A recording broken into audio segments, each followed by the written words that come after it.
Hello, and welcome back to Me Screaming into the Void. Today's topic, watching Justin Long suffer. Perfect!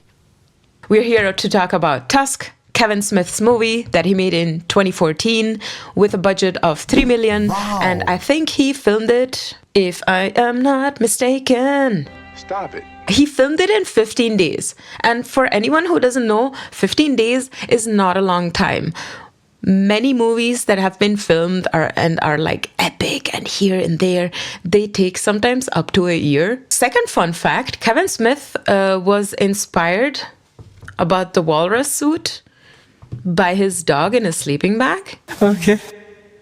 Anybody who has seen the movie will know that the walrus does not resemble a cute dog in a sleeping bag. But hey, you know, you go where your imagination takes you, I guess. In short, the movie is basically about Wallace, who's a podcaster and is looking for his next big thing that he can talk to his friend Teddy about, with whom he does the podcast. Little does he know that his next trip in pursuit of that is going to also be his demise. Dun, dun, dun. That's the short form of it. And now we get into the nitty-gritty of it all, because this movie is filled with little fun things that I personally enjoyed. I generally enjoy when horror has also a comedic element, and since Kevin Smith does come more from a comedic side of it all, I was very surprised when I watched Tusk at that time, and I was like, oh. Why is this happening? It's like, really, this movie will make you feel all sorts of uncomfortable when it starts going into this downward spiral. So anyway, for those who don't remember, or for those who haven't watched the movie yet, this movie starts with a black screen and seagulls screeching in the background. Now, for those who have seen the movie and you don't remember, this is a nice reminder of what's about to come. Because as I watched this movie for, I don't know, the umpteenth time, and I saw this black screen with the seagulls, I was like, oh no, I'm getting flashbacks. And the movie hasn't even started yet properly. Transition to Wallace, played by Justin Long, and Teddy, played by Haley Joel Osment, who are in the middle of a podcast episode of their own podcast called The Not See Party. And they say it in the German accent, yeah. So when they say it like that, you know what kind of wordplay they are aiming at. Which will come to bite them in the behind later on, because there is a scene where his girlfriend Ali calls the cops and she's like, help, my boyfriend is in trouble. He has this podcast called The Nazi Party. And the cops just hang up on them. So they're in the middle of the podcast and you quickly notice that their whole shtick is to make fun of people who make videos and post them online. And for his next quest, Justin, who's Wallace, decides to go to Canada to meet the Kill Bill Kid, who I think chopped off his own arm. No, God! Or leg. For a video because he was playing around with a samurai sword. Fun fact, this was inspired by the Star Wars kid. You know, I don't know if anybody knows, but 18 years ago on the YouTubes, Bruh. he goes to Canada only to find that the Kill Bill Kid, I'm not supposed to laugh. Oh my God, stop laughing. That the Kill Bill Kid died. So as he walks up to the house, there is this funeral going on. And you already see a couple of things about Wallace's character that just aren't nice. Like, you discover afterwards that he cheats on his girlfriend when he goes on these trips to find these podcast themes. And the first thing he does when he gets back from the funeral site is he gets mad. Like, he's not even like, oh, poor kid, he was so young and now he died, I feel so bad. No, he's like, now what I'm going to do? I don't have any subject. I'm already in Canada and I don't know what I'm going to do.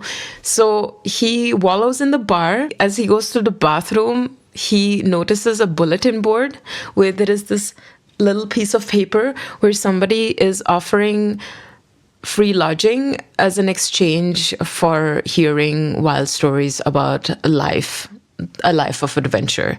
And he's intrigued because he's like, oh, this could be, my next subject. Why not? And in those olden days, people used to hang papers. I don't know if it's still happening. At least here where I live, I see it still from time to time. But I'm not sure if this is still a worldwide thing that happens. They hang papers with their phone numbers written on little pieces of paper that you can tear away. And Wallace, that little... He, instead of tearing one piece to find out where this guy lives or call him up or anything, he just tears the whole thing up and walks out of the bar. So he arrives at this mansion at Puppy Hill late at night, and Howard invites him in, and that's where the bizarre conversation starts to happen. So what happened after the And as Wallace tells him how he found his, bulletin board paper and has it in his hand. I don't know if it's done on purpose or it's just me interpreting into it, but I feel like Howard's face changes because imagine you're this older guy who lives in the middle of nowhere in Canada, who drove all the way to a pub to put up a piece of paper because he's looking for people who he can talk to, because most probably he's very lonely up there. Keep that in mind. And then he has to drive all the way to a pub, hang up the piece of paper, drive all the way up again, only for some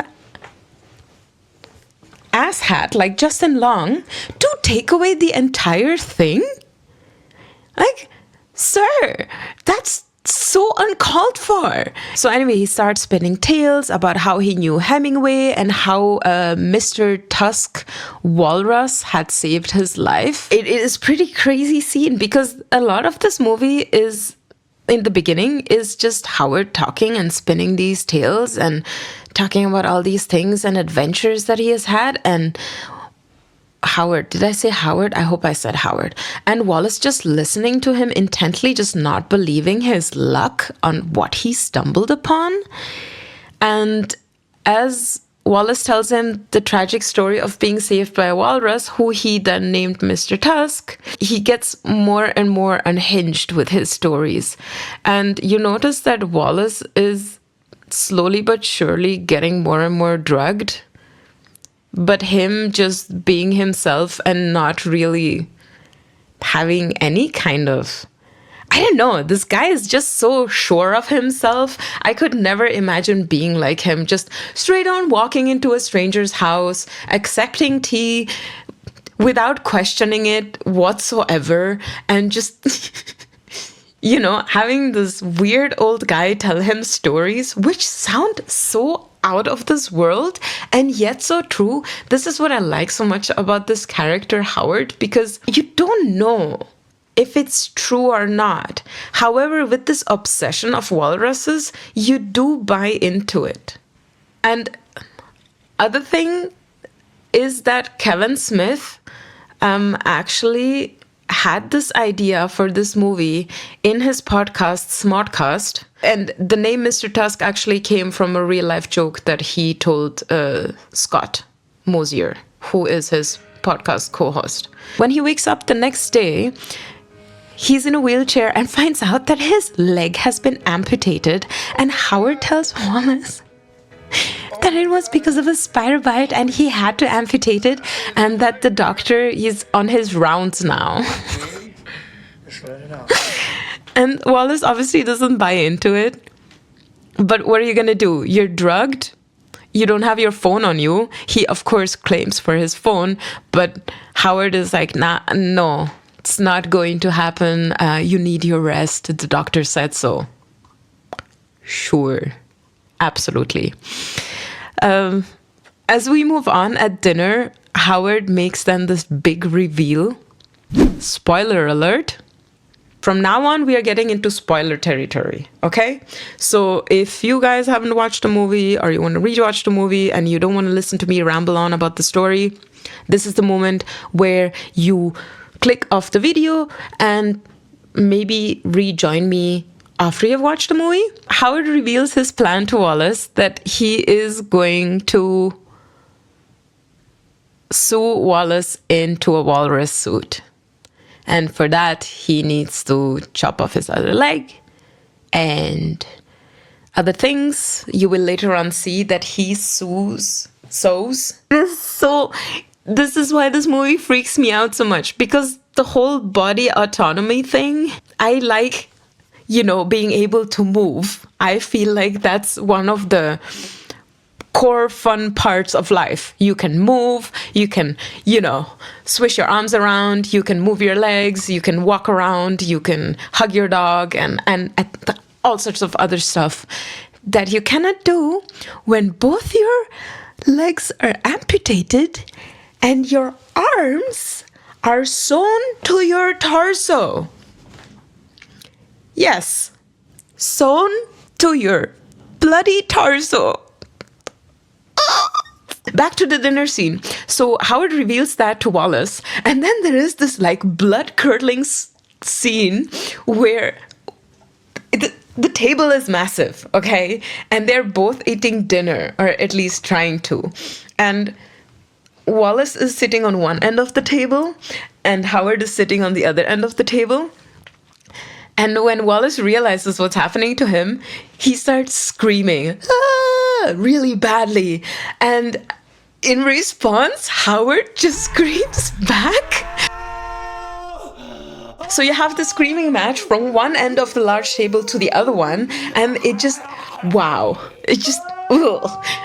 intensifies the scene, right? Back in America, we see, and we see it already before, that Wallace's girlfriend, Allie, played by Genesis Rodriguez, is sad, and but also, having an affair with Teddy.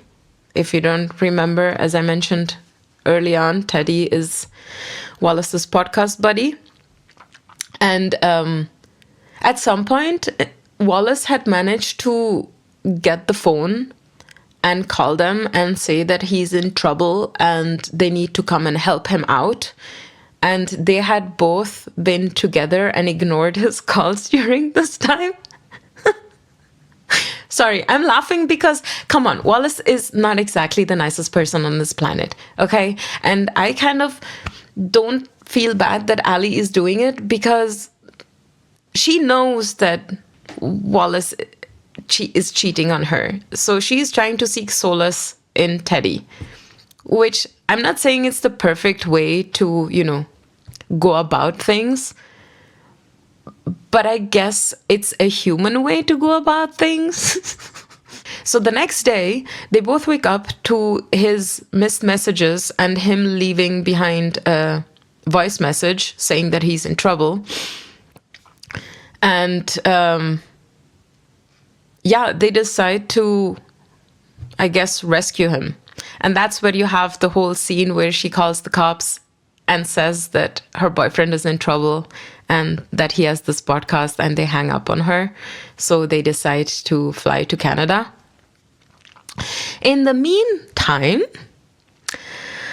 we finally have the walrus suit reveal, because as Wallace wakes up again, he finds himself sewn into this grotesque walrus suit made of human skin. So Howard has killed before, and you know that he must have tried these things before, because when he had woken up and he wasn't yet in the suit but was already sewn together here, you see in the background. And that's what I also like about the whole set design. It's so intricate and there is so much love for detail. And I love when movies do that, because it makes the movie so much more believable, and you lose yourself in the movie when the set design itself also accentuates the person living in that house or the people tending to a certain gas station. It just does. And I find that something that is just shows again how much love for the craft people have, who then also additionally are helping out in the movie. And having done it in 15 days is absolutely nuts. We then enter into this cavern kind of place where there is this kiddie pool made of like rocks, and you have this glaring colorful beach ball in the middle of this misery, which just, you know, it's a walrus. It's not a, what do you call them? Seals. Exactly. So I just found it pretty hilarious, because usually these beach balls were used for seals in the circus. So having that with a walrus, which is a quite big, and I don't know if they're violent per se, but to me they seem pretty violent just from their stature and their huge tusks. So yeah, it was pretty surreal watching the scene, because then Howard also projects in the background like these with a projector, these seagulls flying around, and it's the same sound. That's why I was telling you that you hear in the beginning when there is the black screen. Yeah, call back. So yeah, so you have this entire set that is just like insane. It's insane. And you have Wallace as this human skin walrus just screeching. And you know he's not screeching out of joy. He's screaming in, I guess, absolute devastation and pain, because his entire bodily autonomy has been taken away and he's stuffed into this walrus suit. And there is this one scene where he like goes into the suit and there's the skin folding and then he comes out again, and that just made me feel so many things. So many things. As you can see, I'm scarred. Listen, this movie scarred me. I was not okay. You have Howard, who then tries to train Wallace, right? Because he wants his Mr. Tusk back. So he feeds him raw fish, he trains him to swim, and oh my God, the scene where he trains him to swim. He basically takes chains and ties them to the back of his, what do you call them, fins? I guess, you know, the back thingies, flippers, I don't know, those things, and drags him in the water. The design of the suit is just so good, because you have all these massive stitches. It's very much Frankensteinian inspired, because you have all these body suits that have been stitched together and you can see it, and then there are these ugly hairs just coming out and the tusks sewn in, and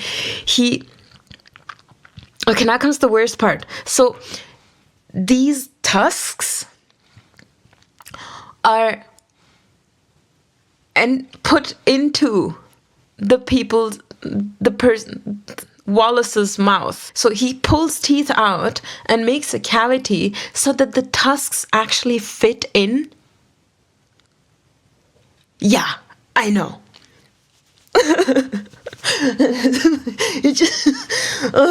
I'm not okay. Now, why the practical effects are so good? So get this. The walrus suit was created by Robert Kurtzman. Anyway, Robert. Big fan, by the way. I know you're not going to watch this video, but I'm a huge fan because this guy has made effects for 135 movies and counting. Okay? Movies like From Dusk Till Dawn, Misery, The First Scream, Evil Dead. Thank you for making me never forget what Justin Long looks like in a walrus suit. Now, back to Teddy and Allie. So they're in Canada and they enlist a detective, Guy Lapointe, played by Johnny Depp, who has already met this guy, Howard, and he's investigating his murders because he notices there were, I think, a couple of bodies that appeared that seemed to have been missing limbs and have massive indentations. And the cops are like not taking them seriously in Canada either. And they're like, maybe Wallace is on a bender or something. Who knows? And Lapointe makes it a point. Sorry, I had to help them out. So Wallace, who's forced into walrus behavior, including eating raw fish and swimming, is now in this cave. And we have this final battle, right? Because Howard then dons a walrus suit that he made for himself. Only this suit is even more freaky because his head is sticking out. So he's not like in completion of being a walrus. And he says, listen, the only way that you will completely be formed into being a walrus is if you fight me like walruses do, right? Alpha against alpha. So, you will fight me, Mr. This scene is so weird and it is so insane. It is so insane. Okay? You have Howard in this walrus suit and Wallace just being a walrus. And they fight, and in the meantime, the girlfriend and Ted, they finally got some pointers from our lovely girls from the gas station who say that he's at Puppy Hill. So they rush to Puppy Hill with Guy Lapointe. And as Wallace kills Howard with his tusk, he's like, jabbing his massive tusks into him and there is blood spurting everywhere. That's the moment where Wallace is gone and Mr. Tusk is in its complete form. And as that happens, Teddy and Allie, sorry, I said I'm bad with names, okay? You're not watching this because you know, okay? It's like, I don't know, my umpteenth video right now, and just names. Bad names. Me names bad. So you have the scene as Ali, Teddy, and Lapointe burst into this cave-like room and see Wallace screeching at them with these bloody tusks. Then we jump to a year later. You have Ali and Teddy who visit Wallace at an animal sanctuary where he lives in like a makeshift walrus habitat with, again, I think there is a tiny ball floating around somewhere. It's a very moving scene. I mean, I felt bad, okay? I felt bad. I don't like Justin Long much. Wait, what?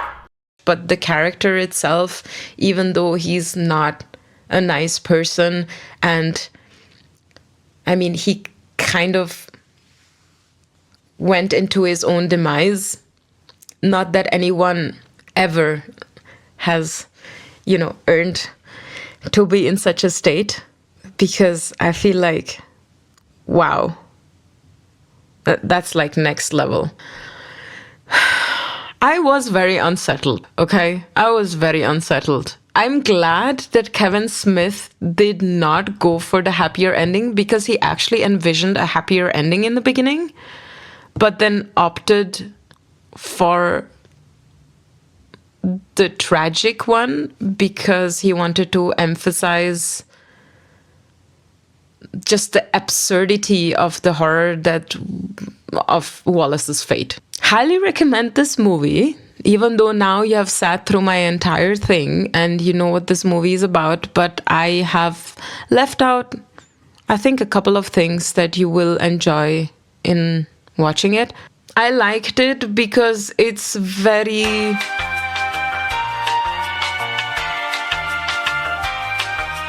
listen, I liked it, okay? It has everything that I'm looking for in a horror movie when I'm looking for something that isn't too deep and will not depress me. Yes, it's disturbing. Yes, I had to watch Tucker and Dale versus Evil after that to cleanse my palate, but it wasn't a movie where I was dragged into questioning the human mind, or it's not like Jacob's Ladder or anything like that. It's more of just holy cow. Yeah. So Tusk is part of Kevin Smith's True North trilogy. It's the first part, and the second part is Yoga Hosers, which also takes place in Canada and has as its central characters Lily Rose Depp and Harley Quinn Smith. It was a fun watch. I was laughing a lot, and there is just a certain thing about tiny little German sausages screaming "Wunderbar, wunderbar" that just, tickled my brain. And I'm still waiting on the third movie that needs to come out. It's called Jaws, but with a moose. And I really can't wait for this one. I'm hoping it's gonna go into the same direction as Tusk and less in the direction the Yoga Hosers went. Justin Long is also in Yoga Hosers, but he plays another character. I'm gonna leave it at that, I guess. So this is me signing off from the void. Let me know if you have watched the movie. Let me know if you have liked it or you hated it and why. I am hoping to put out more deep dives like this because I like them. I like tearing through a movie and letting you know the parts that tickled my brain and the parts that made me feel like, what the heck, So yeah, signing off from the void. Thank you so much for watching. See you next time. Bye.